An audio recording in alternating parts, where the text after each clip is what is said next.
안녕하세요. 축구 전문 기자 한준입니다. 무려 9년 동안 리버풀을 지휘했던 위리겐 클롭 감독이 떠난 이후 리버풀의 새 감독으로 부임할 인물은 부담감은 물론 시행착오가 크게 따를 수밖에 없을 겁니다. 실제로 네덜란드 출신 아르네 슬롯 감독은 승격팀 입스위치 타운과의 2024-2025 시즌 프리미어리그 개막전에서 고전했습니다. 전반전에는 리버풀이 이기기 어렵다는 생각까지 들었는데요. 슬롯 감독은 후반전에 전술 대응법을 찾아 선수 교체 그리고 포메이션 조정으로 흐름을 찾아왔고 결국 승리로 경기를 마쳤습니다. 리버풀과 마찬가지로 승격팀과 원정 경기를 통해 개막전을 치른 토트넘은 엔지 포스테코글루 감독이 고집스럽게 플랜 A에만 집중하는 경기 운영으로 무승부에 그쳤는데 정말 대조적인 양상이었습니다. 지난해 여름에 아르네 슬롯 감독이 콘테 감독의 후임으로 강하게 토트넘의 정식 감독직으로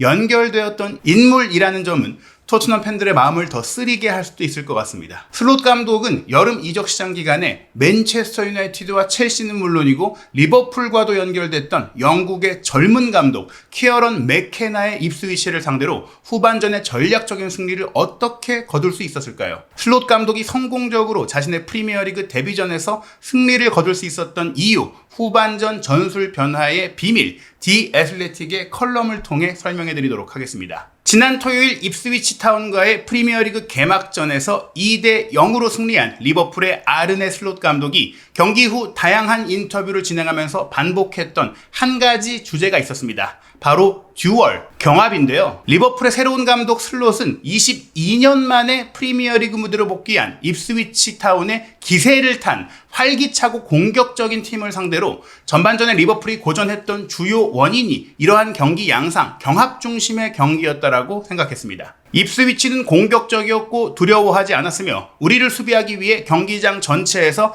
1대1 경합을 펼쳤기 때문에 그 공로에 대해 인정해야 합니다. 슬롯 감독이 직접 설명한 내용인데요. 그 다음에는 경합에서 이겨내고 세컨드 볼을 따내는 것이 중요하죠. 우리보다 상대가 경합에서 더 많이 이겼기 때문에 사실 전반전에는 팽팽한 대등한 경기였다라고 생각합니다. 슬롯 감독의 평가는 정확했습니다. 선수들이 포트만 로드, 입스위치 타운의 홈 경기장에서 하프타임에 돌입해 음료를 마시며 숨을 돌리기 전까지 53회의 선수 간 경합이 있었는데요. 그중 리버풀이 승리한 것은 22회뿐으로 41.5%, 13의 승률을 기록했습니다. 위에서 설명해드린 슬롯 감독의 인터뷰 답변에서 지적되었듯이 입스위치 타운의 맨투맨 시스템은 리버풀 선수들에게 문제를 일으켰습니다. 키어런 맥케나 감독의 입스위치는 다양한 프레싱을 통해 윙어들을 리버풀의 풀백들에게 몰아붙이면서 혼란을 야기했습니다. 이러한 접근 방식은 경기장 전체에서 경합을 일으키기 위한 것으로 보였습니다. 첫 번째로 센터백이 골키퍼에게 공을 넘겨받아서 공을 잡았을 때 전방 3명의 공격수를 입스위치 수비수가 1대1로 마크하면서 결국에는 공을 패스할 수 없게 전방으로 넘길 수 없게 하죠. 그래서 중앙 미드필더에게 전진 패스를 할 수밖에 없는데 중앙 미드필더 역시 이 전방 공격 라인의 대인 방어, 전면 압박으로 인해 줄 곳이 없다 보니 골키퍼에게 백패스를 하게 됩니다. 그러면 다시 센터백, 옆에 있는 본인의 센터백 패스터너에게 패스를 하는 상황도 펼쳐지고 중앙 미드필더에게 바로 넘겨주려고 하면 말씀드린 대로 중앙 미드필더가 1대1 방어를 당하면서 다시 백패스를 하게 되는 거예요. 특히 상대의 피보테, 상대의 중앙 미드필더가 안쪽으로 들어와서 이동하는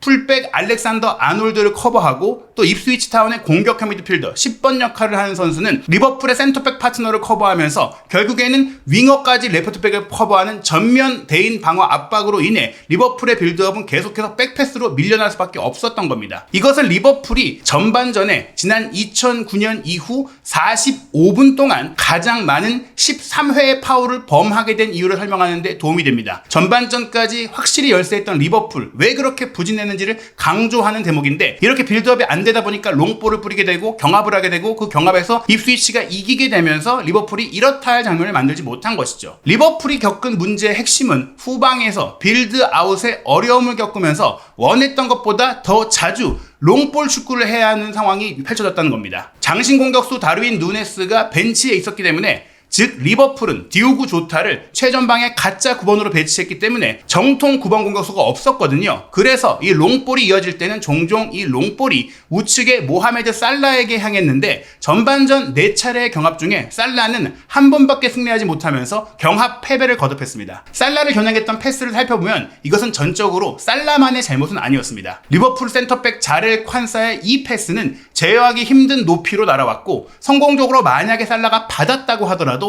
주변 동료들의 서포트 플레이가 거의 없었습니다. 또 다른 센터백 버질 판다이크의 패스 역시 살라 쪽의 방향으로 반복해서 왔지만 소유권을 유지할 수 있는 기회는 더욱더 줄어들고 제한됐습니다. 슬롯 감독은 하프타임에 리버풀 선수들에게 여기서 이기고 싶다면 매번 공이 우리의 16번째 존 16 지역에 들어오는 것을 받아들이지 말고 먼저 경합에서 이겨야 한다라고 말해줬다라고 설명을 했습니다. 존 포틴이 페널티 에어리어의 슈팅 영역이라면 그 인접 지역으로 오지 않도록 경합해서 이겨내야 된다는 것이죠. 리버풀이 살라와 레이프 데이비스의 매치업을 노린 것, 상대 선수와 1대1, 상대 측면 수비수의 약한 고리의 1대1을 만든 것은 옳은 선택이었다는 것이 후반전에는 입증이 됐습니다. 그러나 전반전에는 첫 번째 빌드업 단계가 아닌 좋은 위치에 있을 때에도 패스 실행이 좋지 않았고 특히 살라의 안쪽 침투가 여러 번 이루어지지 못했습니다. 리버풀의 3인 공격진 뒤에는 라이안 흐라벤베르흐, 도미닉 소보슬라이, 알렉시스 메갈리스터로 구성된 미드필드 트리오가 있었는데 이 선수들도 고전했습니다. 이들은 전반전에 있었던 18번의 경합 상황에서 6번밖에 이기지 못했죠. 슬롯 감독 체제의 미드필드 구성은 위르겐 클롭 감독 시절과는 매우 다릅니다. 네덜란드 출신인 슬롯 감독은 기술적으로 뛰어난 컨트롤러를 선호하는 반면 전임 감독인 클롭 감독은 공수 양면에 걸쳐서 더욱더 중요한 역할을 할 수 있는 조력자 형태를 원합니다. 서로 다른 원하는 프로필에도 불구하고 두 감독 모두가 원하는 것은 공격성과 강렬함, 즉 경합에서 승리하고 지배하는 것입니다. 보시는 대로 조타가 가짜 9번, 루이스 디아스가 왼쪽, 모하메드 살라가 오른쪽에 배치된 기술적이고 빠른 쓰리톱이 배치됐고 그 뒤에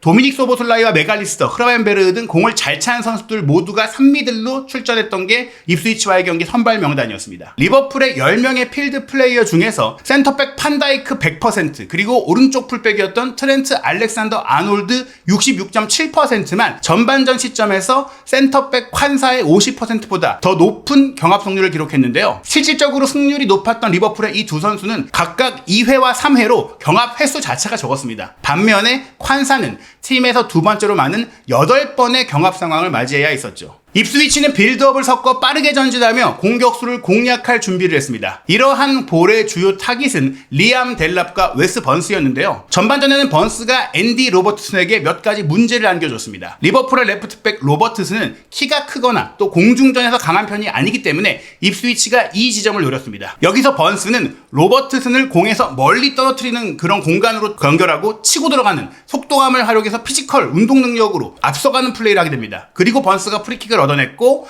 제이콥 그리브스가 헤딩 슈팅을 맞이하는 상황까지 연결됐습니다. 사실 리버풀은 경기 시작 몇 분 후부터 이런 문제를 겪었는데요. 로버트슨은 이 상황에서도 공중볼 경합에 도전 자체를 하지 않았고 도전했을 때도 패배했습니다. 실시간으로 경기를 볼 때는 그 누구보다 고전하는 것처럼 느껴졌던 게 로버트슨이고요. 콴사 같은 경우 오히려 경기력은 좋은 수비 순간도 있었고 공을 안전하게 지키는 모습을 보여줬던 시점도 있었습니다. 그렇기 때문에 하프타임에 콴사가 교체 아웃된 것이 다소 의외이기도 했고 처음에는 부상을 당한 것으로 예상하기도 했었는데요. 리버풀이 겪은 또 다른 주요 문제가 바로 델랍이었습니다. 델랍이 왼쪽 지역으로 자주 드리프트하면서 콴사와 경합을 시도했는데 21살인 센터백 콴사는 12분 만에 첫 번째 공중볼 경합에서는 승리했고 그 다음에도 델랍에 승리하면서 좋은 모습을 보이기도 했었어요. 그 다음 1분 장면을 보시면 콴사가 델랍에게 롱볼 상태를 거의 경합 없이 허용하면서 좀 부진한 모습을 보였죠. 그리고 다시 따라붙어서 경합 상황을 이어갔는데 처음에는 이런 장면들처럼 전진해서 잘라내는 전방 수비가 좋지 않았습니다. 전반 후반부에 델랍이 다시 한번 롱볼을 먼저 잡았고 그의 터치가 좋았기 때문에 콴사를 따돌릴 수 있었죠. 델랍이 리버풀의 페널티 지역으로 전진했고 알렉산더 아놀드가 이 크로스 시도를 막기 위해 커버를 시도해야 했습니다. 콴사가 뚫린 것이죠. 눈에 띄는 것은 이브라히마 코나테가 콴사의 교체 선수로 경기로 들어섰을 때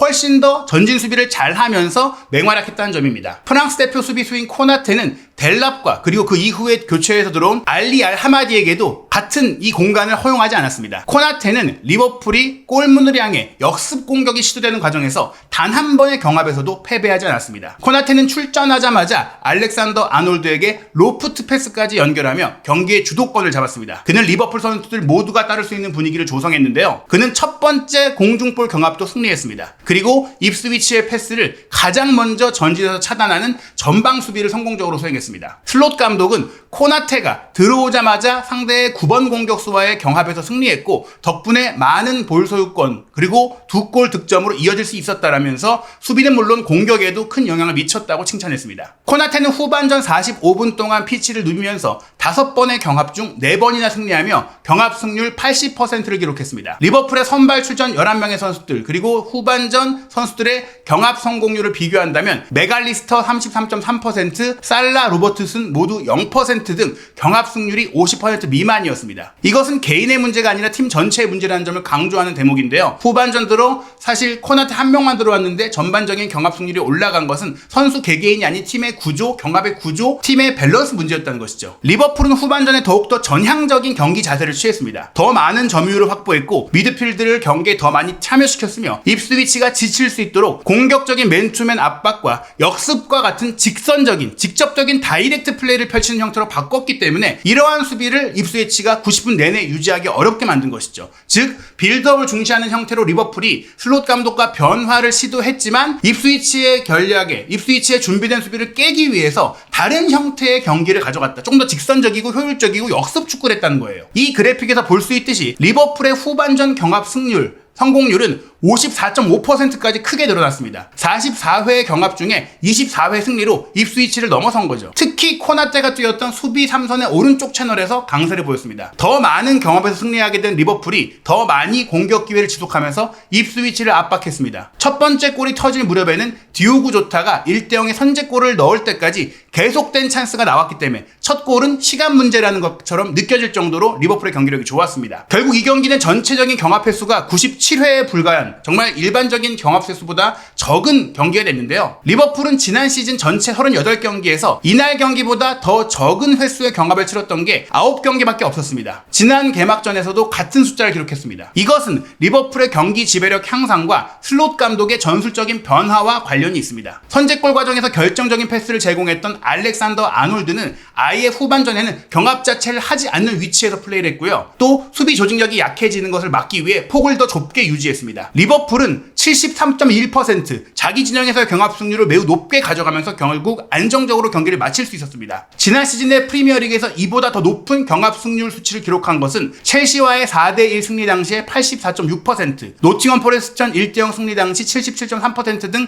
단 2번뿐이었습니다. 즉 전반전에는 수비적인 문제가 아니라 적극적인 입스위치에 대한 대응이 문제였다는 것을 보여주는 기록이죠. 후반전에는 이 전반전 입스위치의 플레이에 적응하고 이를 깨낼 수 있는, 이겨낼 수 있는 전술적인 조정을 가져가면서 경기를 바꿨다는 겁니다. 코나테가 뛰어난 수비수이기 때문에 하프타임에 슬롯 감독이 코나테를 투입한 것은 당연한 결정으로 볼 수도 있고 또 칸사가 그로 인해 불행한 희생양이 된 것처럼 볼 수도 있어요. 선수 하나 바뀌었다고 경기가 달라졌다. 선수의 영향이다. 이렇게 볼 수도 있겠지만 나머지 선수들 같은 경우도 언제든지 경기에서 개인 경험에서 패배를 계속해서 벌인다면 같은 운명을 겪을 수 있다는 경고의 메시지가 될 뿐 아니라 팀의 전술적인 면에도 굉장한 변화의 요인이 있다라는 교훈도 주는 겁니다. 적절한 선택, 또 적절한 변화, 적절한 대응이 왜 감독에게 중요한 덕목인지를 슬롯 감독이 보여준 것이죠. 만약 전반전의 방향을 그대로 유지했다면 슬롯 감독은 후반전에 리버풀 데뷔전 패배라는 정말 충격적인 실망스러운 결과를 시작하고 최대 이변의 희생양이 될 수도 있었을 겁니다. 과연 프리미어리그 2라운드 경기에서 포스테코글루 감독은 상대의 역습 전략에 대한 대응법을 보여줄 수 있을지, 또 리버풀은 어떤 경기를 이어갈지 궁금한데요. 2라운드 경기는 8월 24일 토요일 주말에 열립니다. 토트넘 허스퍼는 토요일 밤 11시 에버튼과 홈 경기를 치르고요. 에스턴 빌라와 아스널이 8월 25일 일요일 새벽 1시 30분에 빅매치를 갖습니다. 황희찬 선수의 선발 출전이 유력한 울버햄튼과 첼시의 경기는 8월 25일 일요일 밤 10시 10시에 킥오프합니다. 그리고 리버풀은 2라운드 마지막 일정으로 8월 26일 월요일 0시 30분 브렌트포드와 홈 경기를 치릅니다. 2014-2015 시즌 포스테콜 감독의 불안한 출발에 대해 많은 분들이 우려하고 있고, 그것이 손흥민 선수의 커리어 정말 중요한 시점에 걱정으로 이어지고 있는데요. 과연 올 시즌 프리미어리그 어떤 이야기들이 펼쳐지고 또 손흥민 선수 그리고 한국인 유럽파들의 활약은 어떻게 이어질지 한준TV 구독, 좋아요, 알림 설정으로 다양하고 빠른 소식 빠르게 확인하시기 바랍니다.